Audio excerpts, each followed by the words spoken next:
नमस्कार योग साधक. जसे मी आपल्याला यापूर्वीच्या व्हिडिओमध्ये योगासन पूर्व सूक्ष्म व्यायाम तसेच पूरक हालचालीचं महत्त्व पटवून गेलो आहे. आता माझ्या योगाभ्यासामध्ये शिकवलेल्या आणि मी स्वतः करत आपण या ठिकाणी अभ्यास करणार आहोत. परंतु सदरच्या पूरक हालचाली या संथ आणि सावकाश गतीने करणं जरुरीच आहे. या हालचालींमध्ये अतिगती, झटके, हिसके अपेक्षित नाही. तसेच या पूरक हालचालींना श्वसनाची जोड देण्यात आलेली आहे आणि तसेच अंकही देण्यात आलेले आहे, जेणेकरून आपल्याला या पूरक हालचाली सहज आणि सोप्या भाषेमध्ये समजू शकतील. आता श्वास घेणे, श्वास सोडणे आणि शारीरिक हालचाली यामध्ये समन्वय आणि संगती राखून सदरच्या पूरक हालचाली करणं जास्त महत्वाचं आहे. आता जेव्हा आपण गुरुत्वाकर्षणाच्या दिशेने वागतो, खाली जातो, त्यावेळेला आपल्याला श्वास सोडण्याची क्रिया करायची आहे आणि जेव्हा आपण गुरुत्वाकर्षणाच्या विरुद्ध दिशेने जातो त्यावेळेला आपल्याला हा श्वास घेण्याची क्रिया करणं अपेक्षित आहे. आता याच्यामध्ये जसा व्यायामाचा सराव होत जाईल त्याप्रमाणे आपल्या शरीर अवयवाची सुद्धा तयारी होत जाईल. आता आपण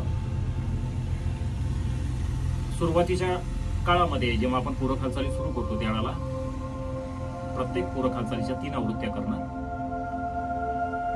शक्य होईल किंवा 3 आवृत्त्या करणं आपल्याला साध्य होईल.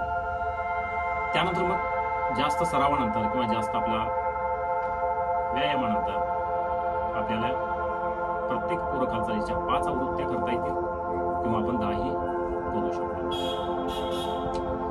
तर आपण पूरक हालचाली पूर्वीच्या काही पूर्वस्थिती आहे त्या पूर्वस्थितीबद्दल सुद्धा जाणून घेणं खूप महत्त्वाचं आहे. कारण प्रत्येक पूरक हालचाल ही या पूर्वस्थितीमधूनच सुरू होते आणि या पूर्वस्थितीमध्येच संपत असते. तर प्रत्यक्ष आपण या पूर्वस्थितीबद्दल प्रात्यक्षिक करू आणि मग त्याच्यानंतर ज्या काही 12 पूरक हालचाली आहेत त्याचा क्रमाक्रमाने अभ्यास करू. आता मी आपल्याला यापूर्वी सांगितल्याप्रमाणे योगासन पूर्व ज्या पूर्व हालचाली आहेत त्या पूर्व हालचालींचा आपण अभ्यास करणार आहोत. आता ह्या पूर्व हालचाली पूर्वस्थिती कशी असावी हे जाणून घेणं अत्यंत महत्त्वाचं आहे. कारण आपल्याला या पूर्वस्थितीमधूनच ह्या सर्व पूरक हालचाली कराव्या लागणार आहेत आणि या पूर्वस्थितीमध्येच या पूरक हालचालींचा शेवट करावा लागणार आहे. तर पूरक स्थिती ही आपला पूरक हालचालीचा बेस समजायला काही हरकत नाही. तर चला आता पूरक स्थितीची आपण स्थिती प्रत्यक्ष पाहून घेऊ. आपल्याला काय करायचं आहे की पूरक स्थितीमध्ये घेताना आपल्या पायामध्ये 1.25 ते 1.5 फूट अंतर आपल्या पायामध्ये घ्यायचं. ह्यामध्ये आपली पावलं जी असतील ती समांतर असतील. आपल्या दोन्ही हाताची काही बोट आहेत ती बोट जुळवून घ्यायची आणि दोन्ही हात आपले मांडीला चिकटवायचे. त्याचबरोबर आपली नजर समोर असेल आणि जमिनीला समांतर असेल. त्यानंतर पाठ, मान वगैरे सरळ असेल. तर ही झाली आपली पूर्वस्थिती. आता ह्या पूर्वस्थितीतून आपल्याला पूरक हालचाल पहिला प्रकार करायचा आहे.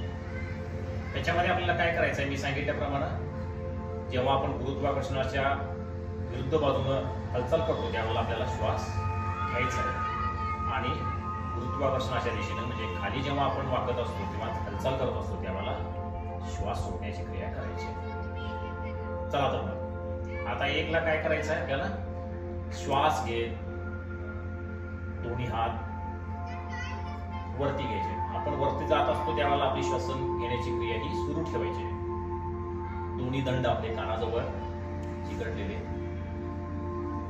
आपल्या हातामध्ये खाली जेवढं डिस्टन्स होतं किंवा अंतर होतं तेवढंच अंतर आपलं वरती राहणं जरुरीचं आहे. त्याच्यानंतर काय करायचं आपल्याला श्वास सोडत सोडत सावकाश कमरेतून वाकायचं आहे आणि दोन्ही हात दोन्ही तळी आपल्या जमिनीला टेकवण्याचा प्रयत्न करायचा आहे. त्यानंतर आपलं जे काही कपाळ आहे किंवा आपलं जे काही डोकं आहे ते दोन्ही गुडघ्याच्या आतमध्ये दाबण्याचा जास्तीत जास्त प्रयत्न करायचा. आपण खाली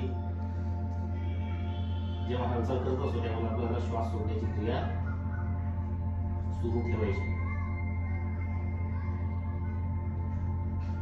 ज्यामध्ये जास्तीत जास्त थोडासा ताण देण्याचा प्रयत्न करायचा आहे. आपले गुडघे सरळ असतील. त्यानंतर पुन्हा आपल्याला काय करायचं आहे, श्वास घे, कमरेतून वरती यायचं आहे, दोन्ही हात वरती. आता श्वास सोडत दोन्ही हात बाजूने खाली आणि आता याच्यानंतर आपल्याला दुसरा प्रकार पाहायचा आहे. आता दुसऱ्या प्रकारामध्ये आपल्याला काय करायचं आहे की हे दोन्ही हात आपले एकला उचलून घ्यायचे, श्वास घेत घेत स्कंद रेषेमध्ये. त्याच्यानंतर काय करायचं आहे, आपले दोन्ही हात असे जमिनीला समांतर असतील. त्यानंतर डावा हात उजव्या पायाच्या अंगठ्याजवळ न्यायचा आहे आणि त्याच वेळेला आपला जो उजवा हात आहे तो स्कंद रेषेमध्ये आणि जमिनीला लंब आणि आपली दृष्टी उजव्या हाताच्या अंगठ्याकडे स्थिर ठेवायची आहे आणि श्वास सोडण्याची क्रिया सुरू ठेवायची. आता सावकाश वरती यायचं आपल्याला. श्वास घेत घेत घेत दोन्ही हात पुन्हा समांतर आणि आता हीच क्रिया आपल्याला विरुद्ध बाजूने करायची. तर आपला उजवा हात डाव्या पायाच्या अंगठ्याकडे, डावा हात स्कंद रेषेमध्ये जमिनीला लंब आणि आपली जी दृष्टी आहे ती डाव्या हाताच्या अंगठ्याकडे स्थिर करायची. आता पुन्हा आपल्याला काय करायचंय, सावकाश श्वास घेत दोन्ही हात आपल्या स्कंद रेषेमध्ये जमिनीला समांतर आणि सावकाश बाजूने खाली. आता आपल्याला पूरक हालचाल क्रमांक 3 करायचा आहे. आता ह्याच्यामध्ये काय करायचं आहे की आपले दोन्ही हात स्कंद रेषेमध्ये घ्यायचे.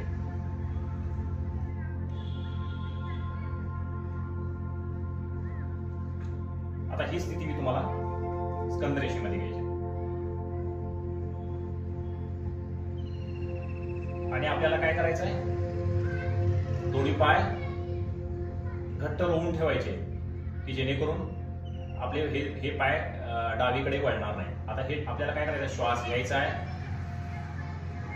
आणि श्वास सोडत आपल्याला डावीकडे आपल्या सावकाश मान वळवायचे. आपण फक्त या ठिकाणी कमरेतून वळायचं आहे. आपले पाय बिलकुल डावीकडे वळवायचे नाही. त्यासाठी आपले जे काही पाय आहे, जे पावलं आहेत ती स्थिर ठेवणं जरुरी आहे. आता सावकाश श्वास घेत पुन्हा सरळ. आता हीच क्रिया आपल्याला विरुद्ध बाजूने करायचं आहे, म्हणजे उजव्या बाजूने करायचं आहे. त्यावेळेला सुद्धा आपल्याला श्वास सोडायचा आहे, फक्त कमरेतून वळायचा आहे आणि आपली मान वळवून घ्यायची आहे. पावले अजिबात वळता कामा नये, पावलं जमिनीला स्थिर. आता सावकाश पुन्हा आपल्याला श्वास घेत आपले दोन्ही हात समांतर आणि दोन्ही हात बाजूने खाली.